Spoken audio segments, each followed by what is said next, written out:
আসন্ন জাতীয় নির্বাচনে দুর্নীতিবাজদের ভোট না দেওয়ার আহ্বান জানিয়েছেন দুর্নীতি দমন কমিশনের চেয়ারম্যান ডক্টর মোহাম্মদ আব্দুল মোমেন।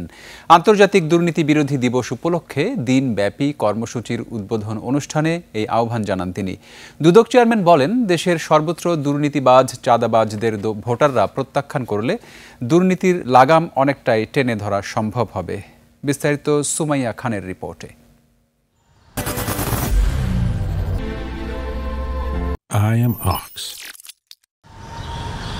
দুর্নীতির বিরুদ্ধে তারুণ্যের একতা, গড়বে আগামী শুদ্ধতা। এই প্রতিপাদ্যকে সামনে রেখে সারা দেশে পালন করা হলো আন্তর্জাতিক দুর্নীতি বিরোধী দিবস। দিবসটি উপলক্ষে জাতীয় পতাকা উত্তোলন ও মানববন্ধন শেষে শিল্পকলা একাডেমিতে আলোচনা সভার আয়োজন করেন দুর্নীতি দমন কমিশন দুদক।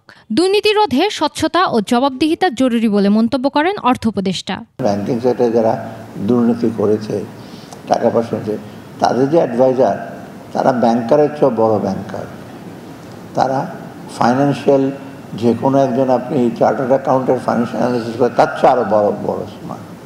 ওরা জানে কোন ফাঁক ফোকর দিয়ে কীভাবে করতে হয়। রাজনীতিবিদের যদি কমিটমেন্ট বা সদিচ্ছা না থাকে, তবে ফিশ রটস ফ্রম দ্য হেড, মাছের পতন হয় মাথা থেকে।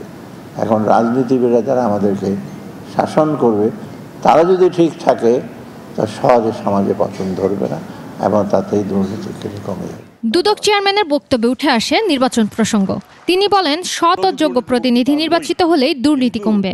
আমরা যদি আমাদের শাসন করার জন্য দুঃশাসকদের রাখি, আমরা যদি সঠিক লোককে নির্বাচন না করি, যারা দুর্নীতিগ্রস্ত, যারা সন্ত্রাসী, যারা চাঁদাবাজ, তাদের যদি রাখি, তাহলে আমরা কেমন করে সুশাসন পাবো? 15 বছরের অপরাধী তারা যখন পালিয়ে যাচ্ছেন, পালিয়ে যাওয়ার সময় আমাদের রাজনৈতিক এলিটরা তার সাথে যুক্ত, তারা তাদের সীমান্ত পার করে দিয়েছেন এবং বিনিময়ে কোটি কোটি টাকা নিয়েছেন। এটা আমার মনে হয় প্রকাশ্যে বলার সময় এসছে। এ ধরনের লোককে আপনারা নির্বাচিত করবেন কিনা সেই চিন্তা আপনাদের করতে হবে।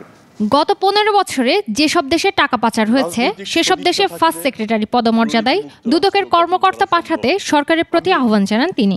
আগামী দিনের বাংলাদেশটা একটা ভালো বাংলাদেশ হোক। সুমাইয়া খান, 21 টেলিভিশন, ঢাকা।